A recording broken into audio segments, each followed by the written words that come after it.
Isu ayah tak bagi nafkah ni menjadi sejak menjak ni. Puncanya sebabkan ada tanggungan lain. Okay. Suami dah berkahwin lain, itu ayah sudah berkahwin lain.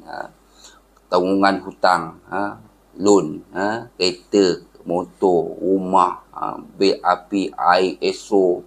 Belum lagi hutang-hutang dengan ceti, hutang dengan kawan. Jadi menyebabkan tanggungjawab nafkah ni selalu diabaikan. Kita sebagai ayah, suami kan, kalau kita gagal melaksanakan tanggungjawab bagi nafkah ni berdosa. Ingat, di dunia juga kena ada tanggungjawab ni. Di akhirat kalau anda tak laksanakan tanggungjawab ni, kira hutang ni. Jangan bila dipanggil mahkamah kita bagi berbagai alasan.